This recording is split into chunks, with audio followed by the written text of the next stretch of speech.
नमस्कार, मैं हूं आपके साथ में श्वेता गर्ग और आप देख रहे हैं 4TV न्यूज। अब वक्त तो चला है देश दुनिया की तमाम बड़ी खबरों का।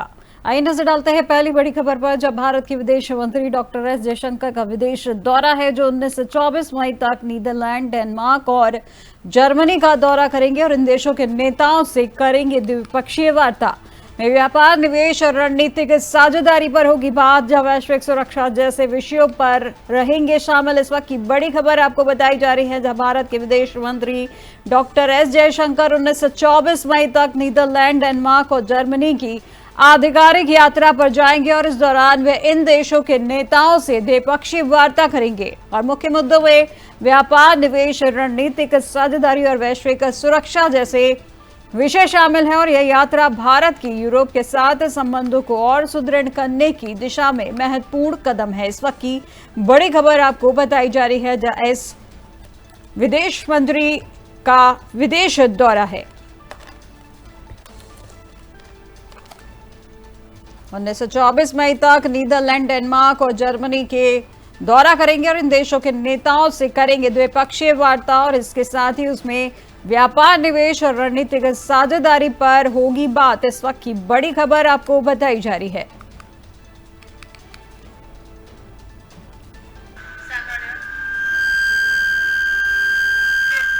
और अब अगली बड़ी खबर आपको बता दें, जब ब्राजील में आज भारत ब्रिक्स ऊर्जा शिखर सम्मेलन है, जो केंद्रीय ऊर्जा मंत्री मनोहर लाल बैठक में होंगे शामिल। ब्रिक्स ऊर्जा मंत्रियों की बैठक में होंगे शामिल और बैठक में भारत अपनी एक दशक की उपलब्धियां बताएगा। ऊर्जा सुरक्षा, हरित परिवर्तन जैसे विषयों पर होगी चर्चा। इस वक्त की बड़ी खबर आपको बताई जा रही है, जब ब्राजील में आज भारत ब्रिक्स ऊर्जा शिखर सम्मेलन होगा, जहां पे केंद्रीय ऊर्जा मंत्री मनोहर लाल बैठक में होंगे शामिल। जब ब्रिक्स ऊर्जा मंत्रियों की बैठक में होंगे शामिल और बैठक में भारत अपनी एक दशक की उपलब्धियां बताएगा और ऊर्जा सुरक्षा, हरित परिवर्तन जैसे विषयों पर होगी चर्चा।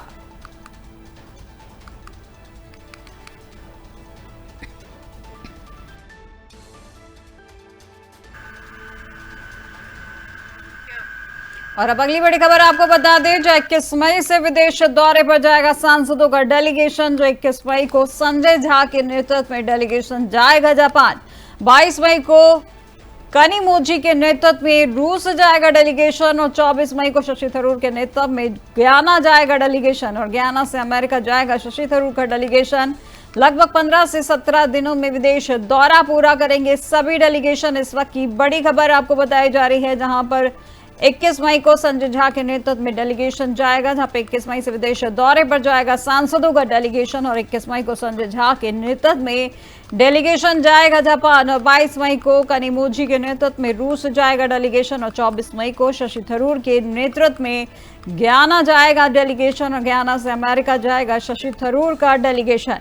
लगभग 15 से 17 दिनों में विदेश दौरा पूरा करेंगे सभी डेलीगेशन।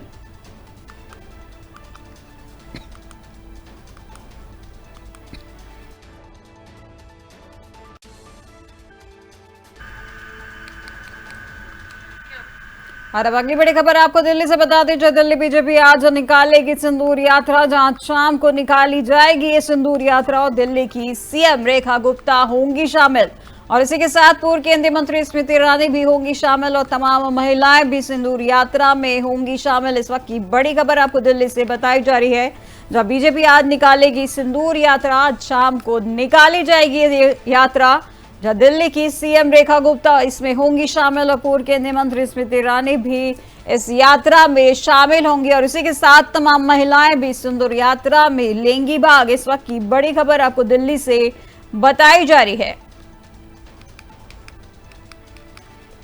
पूर्व केंद्रीय मंत्री स्मृति ईरानी आज होंगी शामिल। एक सिंदूर यात्रा निकाली जा रही है, आज शाम को सिंदूर यात्रा निकाली जा रही है, जिसमें तमाम महिलाएं भी सिंदूर यात्रा में होंगी शामिल।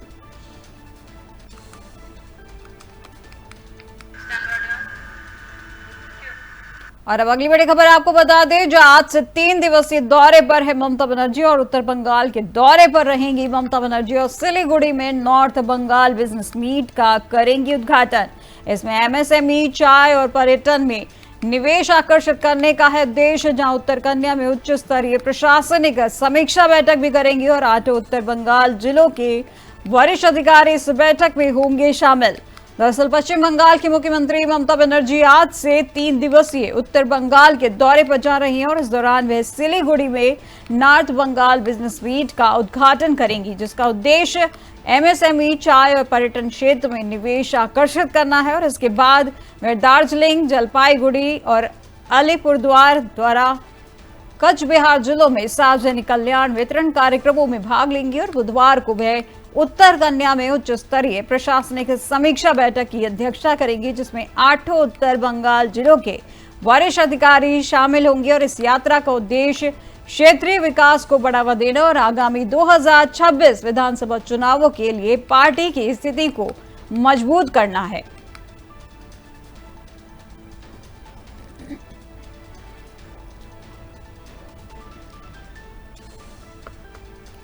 इस वक्त की बड़ी खबर आपको बताई जा रही है, जहां पर ममता बनर्जी का दौरा है। आपको बता दें कि ममता बनर्जी की आज एक दौरा करेगी, जहां पे उच्च स्तरीय प्रशासनिक समीक्षा बैठक भी करेंगी और अध्यक्षता करेंगी, जिसमें 8 उत्तर बंगाल जिलों के वरिष्ठ अधिकारी शामिल होंगे। और इस यात्रा का उद्देश्य क्षेत्रीय विकास को बढ़ावा देना है और आगामी 2026 विधानसभा चुनावों के लिए पार्टी की स्थिति को मजबूत करना है।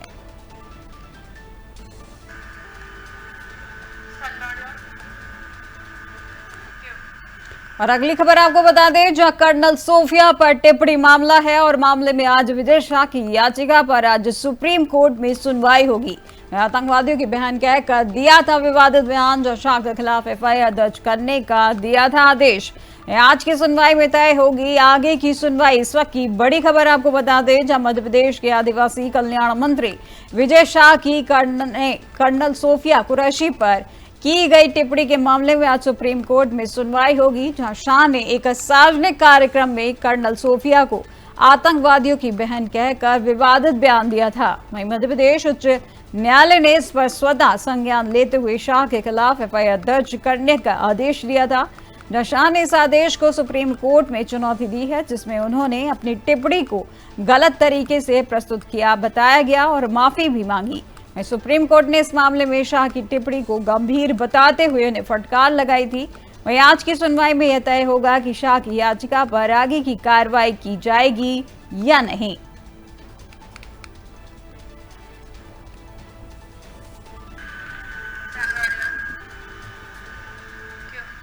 अब अगली खबर आपको बता दें, जब पुर्तगाल सरकार के सहयोग का धन्यवाद, जब भारतीय दूतावास ने किया है धन्यवाद, जब दूतावास की सुरक्षा के लिए धन्यवाद किया है। दरअसल पुर्तगाल के भारतीय दूतावास ने ट्वीट किया है और भारतीय दूतावास ने हमारे चांसरी भवन के पास पाकिस्तान द्वारा आयोजित कायरतापूर्ण विरोध प्रदर्शन का दृढ़तापूर्वक ऑपरेशन सिंदूर के साथ जवाब दिया। हम दूतावास की सुरक्षा सुनिश्चित करने में उनके सहयोग के लिए पुर्तगाल सरकार और उसके पुलिस अधिकारियों को धन्यवाद देते हैं। भारत ऐसे हताशाजनक उकसावे से नहीं डरेगा, हमारा संकल्प अधिक है। इस वक्त की बड़ी खबर आपको बताई जा रही है, जब पुर्तगाल सरकार के सहयोग को धन्यवाद दिया गया है, जिसमें पुर्तगाल में भारतीय दूतावास ने ट्वीट कर धन्यवाद किया है। उन्होंने कहा कि भारतीय दूतावास ने हमारे चांसरी भवन के पास पाकिस्तान द्वारा आयोजित कायरतापूर्ण विरोध प्रदर्शन का दृढ़तापूर्वक ऑपरेशन सिंदूर के साथ जवाब दिया गया।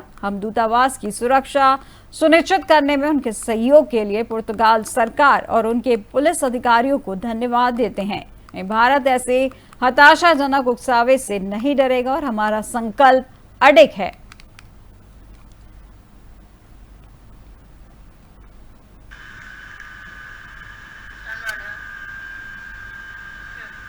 और अब अगली बड़ी खबर प्रयागराज से है, जो संभल की शाही जामा मस्जिद की रंगाई पुताई का मामला है, जहां पर मामले में अपना फैसला सुनाएगी हाई कोर्ट, जहां उन्होंने अपना फैसला सुरक्षित रखा है। वहीं मस्जिद प्रबंधन समिति ने दायर की थी याचिका। दरअसल इलाहाबाद हाई कोर्ट ने संभल की शाही जामा मस्जिद की रंगाई पुताई के मामले में अपना फैसला सुनाने से पहले उसे सुरक्षित रख लिया है, जहां मस्जिद प्रबंधन समिति ने रंगाई पुताई की अनुमति के लिए याचिका दायर की थी। जबकि भारतीय पुरातत्व सर्वेक्षण यानी एएसआई ने रिपोर्ट प्रस्तुत की थी कि मस्जिद की बाहरी दीवारों की सफेदी से कोई पूर्वाग्रह उत्पन्न हो सकता है। वहीं कोर्ट ने एएसआई से स्पष्ट जानकारी मांगी है कि सफेदी से किस प्रकार का पूर्वाग्रह हो सकता है। वहीं अगली सुनवाई में इस पर निर्णय लिया जाएगा। इस वक्त की बड़ी खबर आपको प्रयागराज से जुड़ी बड़ी खबर आपको बताई जा रही है। जामा मस्जिद से जुड़ी ये बड़ी खबर है। इलाहाबाद हाई कोर्ट ने संभल की शाही जामा मस्जिद की रंगाई पुताई के मामले में अपना फैसला सुरक्षित रख लिया है। जब मस्जिद प्रबंधन समिति ने रंगाई पुताई की अनुमति के लिए याचिका दायर की थी, जबकि भारतीय पुरातत्व सर्वेक्षण एएसआई ने रिपोर्ट प्रस्तुत की थी और मस्जिद की बाहरी दीवारों की सफेदी से कोई पूर्वाग्रह उत्पन्न हो सकता है की बात कही थी। वही कोर्ट ने एएसआई से स्पष्ट जानकारी मांगी है कि सफेदी से किस प्रकार का पूर्वाग्रह हो सकता है। वही अगली सुनवाई में इस पर निर्णय लिया जाएगा।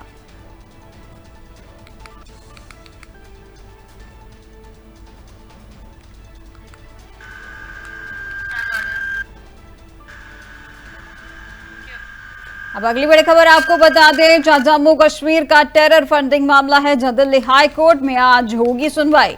आरोपी और बारामूला से सांसद की याचिका पर होगी सुनवाई। जहां राष्ट्रीय इंजीनियर है बारामूला से सांसद। इस वक्त की बड़ी खबर आपको दिल्ली से बताई जा रही है, जहां दिल्ली हाई कोर्ट में आज जम्मू कश्मीर टेरर फंडिंग मामले में आरोपी और बारामूला से सांसद राशिद इंजीनियर की ओर से दायर याचिका पर सुनवाई करेगा और इंजीनियर राशिद ने संसद सत्र में भाग लेने के लिए कस्टडी पैरोल की मांग की है। वे वर्तमान में तिहाड़ जेल में बंद है और उन पर आतंकवादी गतिविधियों के लिए धन मुहैया कराने का आरोप है। नेशनल इन्वेस्टिगेशन एजेंसी यानी एनआईए ने उनकी अंतरिम जमानत याचिका का विरोध किया है, जबकि अभियुक्त का कहना है कि उनकी अनुपस्थिति में उनकी निर्वाचन क्षेत्र का प्रतिनिधित्व नहीं हो पा रहा है। इस वक्त की बड़ी खबर आपको बता दें, राशिद इंजीनियर बारामूला की आज याचिका पर आज सुनवाई होने वाली है। आपको बता दें कि आज दिल्ली हाई कोर्ट में आज जम्मू कश्मीर टेरर फंडिंग मामले में आरोपी और बारामूला से सांसद राशिद इंजीनियर की ओर से दायर याचिका पर सुनवाई करेगा, जो इंजीनियर राशिद ने सांसद सत्र में भाग लेने के लिए कस्टडी पैरोल की मांग की है और वे वर्तमान में तिहाड़ जेल में बंद है और उन पर आतंकवादी गतिविधियों के लिए धन मुहैया कराने का आरोप है, जिसे नेशनल इन्वेस्टिगेशन एजेंसी ने उनकी अंतरिम जमानत याचिका का विरोध किया है। जबकि अभियुक्त का कहना है कि उनकी अनुपस्थिति में उनकी निर्वाचन क्षेत्र का प्रतिनिधित्व नहीं हो पा रहा है।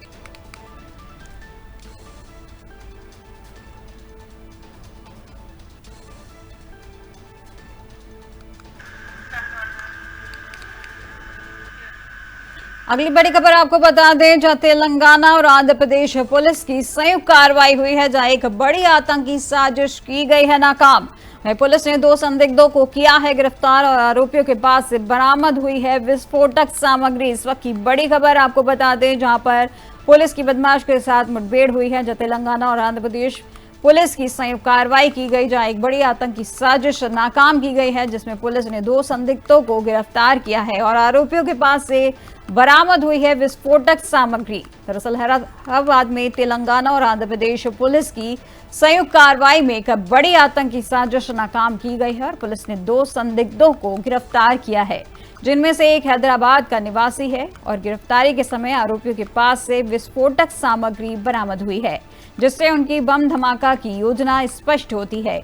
पुलिस ने बताया कि आरोपी विस्फोटकों को परीक्षण कर रहे थे और हमले की तैयारी में थे और यह कार्रवाई सुरक्षा एजेंसियों की सतर्कता और आपसी समन्वय का परिणाम है, जिसने संभावित आतंकवादी घटना को टाल दिया है। इस वक्त की बड़ी खबर आपको बताई जा रही है।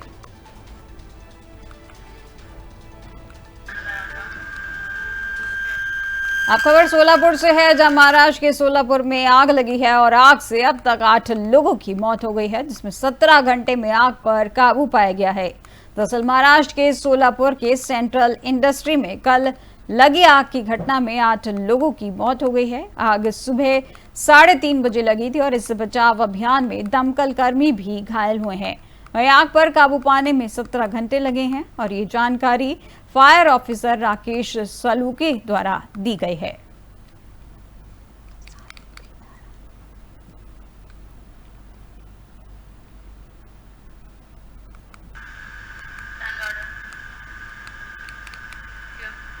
अब खबर मंडी से है, जब मंडी जिले में आंधी और बारिश से तबाही हुई है, जहां मेला कारोबारियों की 40 अस्थायी दुकानें क्षतिग्रस्त हुई हैं।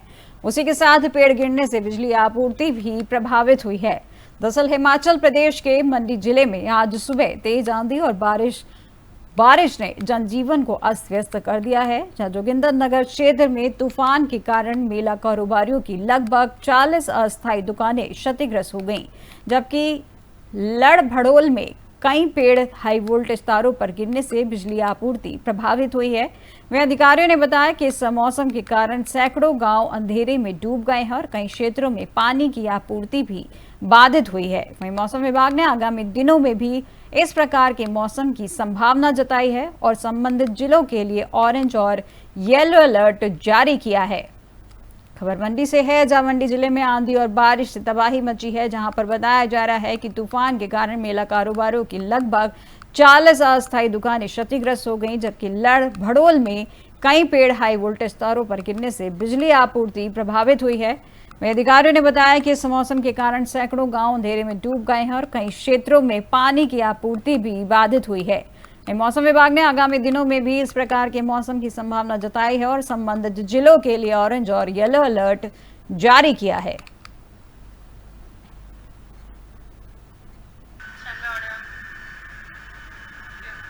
अब खबर दिल्ली से है, जहां 25,000 के इनामी 7 बदमाशों से मुठभेड़ हुई है और स्कॉर्पियो लूट की घटना को अंजाम दिया गया था। स्कॉर्पियो एक्सयूवी स्विफ्ट कार भी उन्होंने बरामद की है। दरअसल थाना बिसरक पुलिस की 25,000 के इनामी 7 बदमाशों से मुठभेड़ हुई है, जहां हथियार के बल पर स्कॉर्पियो लूट की घटना को इन्होंने अंजाम दिया था। ग्रेटर नोएडा की पुलिस और बदमाशों के बीच मुठभेड़ में 7 बदमाशों से मुठभेड़ हुई है, जिसमें 5 को गोली लगी है। वहीं उन्हीं के साथ ही बताया जा रहा है कि गिरफ्तार आरोपियों के पास से स्कॉर्पियो एक्सयूवी स्विफ्ट कार बरामद की गई है और बताया जा रहा है कि हथियार के बल पर स्कॉर्पियो लूट की घटना को इन्होंने अंजाम दिया था और एक व्यक्ति से हॉस्पिटल के बाहर चेन छीन कर भी भागे थे। ये बदमाश लूटी हुई 3 गाड़ी अवैध हथियार के साथ 7 बदमाशों को पुलिस ने गिरफ्तार किया है।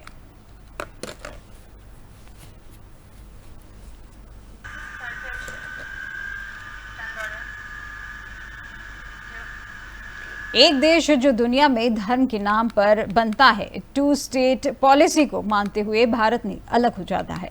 आज उसी देश में अपने ही धर्म को मानने वालों के खिलाफ उनका अत्याचार इतना बढ़ गया है कि वह देश एक बार फिर 2 हिस्सों में बंटने की दहलीज पर आकर खड़ा हो गया है। जी हां, हम बात कर रहे हैं पाकिस्तान की, जहां वैसे तो पाकिस्तान ने अपना टाइम पर बड़ी बड़ी क्राइसिस देखी हैं, economy, military rule, political drama, सब कुछ। लेकिन अभी जो ये टाइम चल रहा है, इसमें सिचुएशन ऐसी हो गई है कि बात अब पाकिस्तान के सर्वाइवल तक आ चुकी है। अभी हर तरफ बलूचिस्तान वाले ही बात हो रही है, क्योंकि बलूचिस्तान अपना एक अलग देश की मांग करने लगा है। तो सवाल आता है कि ऐसी क्या बात हो गई कि बलूचिस्तान अलग होना चाहता है। वो लगातार दुनिया के देशों को अपनी ओर खींचना चाहता है। तो जानने के लिए देखिए हमारी ये खास रिपोर्ट।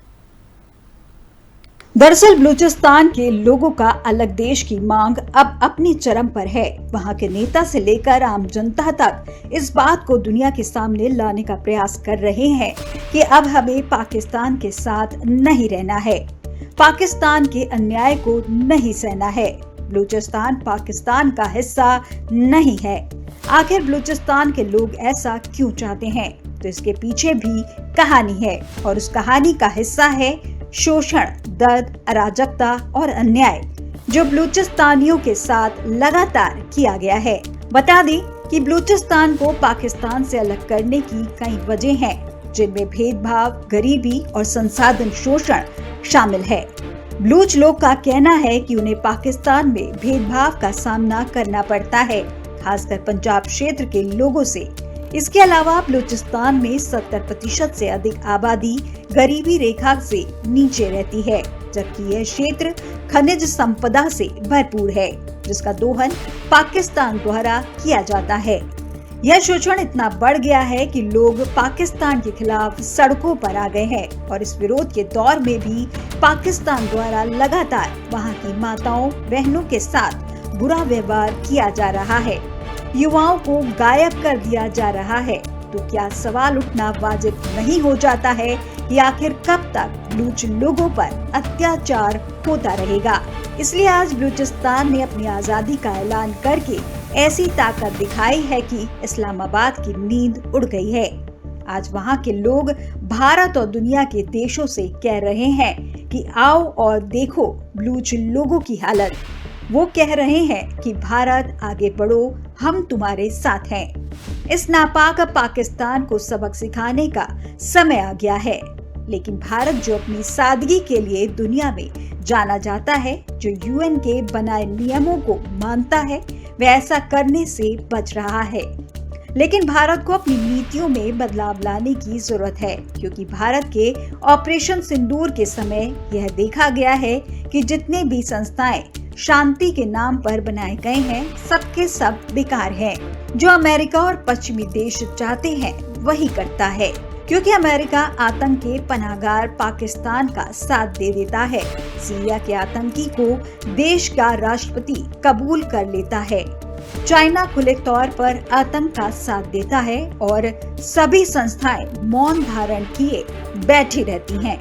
कुछ दिन पहले पाकिस्तान के जनरल मुनीर ने कहा था कि तुम 1500 बंदे कहोगे कि जी हम इसको ले जाएंगे, तुम्हारी अगली 10 नस्लें भी नहीं लेके जा सकती। Inshallah, you will see that we will beat the hell of these terrorists very soon. Balochistan, you think this 1500 people belonging to BLA and BLF and BRA, etc., can take away Balochistan from us? We have those brave fathers that who proudly shoulder the funeral of their sons and take them to the graves. Pakistan will not fall. And for as long as we have those brave mothers that who proudly sacrifice their sons for the sake of the country, Pakistan will not fall. इस पीड़ा ने, इस दर्द ने बलूचिस्तान को इस मुहाने पर लाकर खड़ा कर दिया है कि आज वहाँ की महिलाओं को अपने हक के लिए सड़कों पर उतरना पड़ रहा है, आजादी के लिए लड़ना पड़ रहा है। दरअसल डॉक्टर महरंग बलोच की अगुवाई में महिलाओं और पुरुषों ने पाकिस्तान के आतंकवाद और अन्याय के खिलाफ डटकर मानवाधिकारों का झंडा मजबूती से थाम रखा है। आपकी जारियत नंगी हो चुकी है, आपकी जारियत, आपका जब नंगा हो चुका है। आप चाहे जितने बिलियन डॉलर खर्च करें, लेकिन वो खूनख्वारी जो आपने बलूचिस्तान के गली मोहल्लों में की, उसको नहीं छुपा सकते। अरे इंतहा तो देखो जालिमो, आज बलोच माए आपसे, आप उनके वो प्यारे जो आपने मसख करके फेंक दिए, वो आपसे ये नहीं मांगते कि हमें इंसाफ दो, हमारे बच्चों के कातिलों को सजा दो। वो आपसे ये मांगते हैं कि शिनाख्त करके दो कि ये मेरा बेटा है या नहीं है। ये अलमिया है, सोचना चाहिए आपको कि आपकी औकात इतनी गिर चुकी है कि आज वो माँ भी आपसे इंसाफ नहीं मांग रही। बलूच आंदोलन अब सिर्फ एक क्षेत्रीय विरोध नहीं रह गया है, बल्कि यह एक अंतर्राष्ट्रीय मानवाधिकार संकट बन चुका है। बलूच कार्यकर्ता अमेरिका, यूरोप और भारत तक अपनी आवाज पहुंचा चुके हैं। बलूच की एक ही मांग है कि हमें आजादी चाहिए, पाकिस्तान से पूरी तरह अलग होकर। यह सिर्फ एक आंदोलन नहीं, ये हक की लड़ाई है, इंसानियत की पुकार है। बलूचिस्तान की आवाज अब दबी नहीं रहेगी और दुनिया को इससे सुनना ही होगा। तो क्या पाकिस्तान का अगला बंटवारा अब? देश दुनिया की तमाम बड़ी खबरों में फिलहाल बस इतना ही, और अधिक जानकारी के लिए देखते रहिए 4TV न्यूज़। नमस्कार।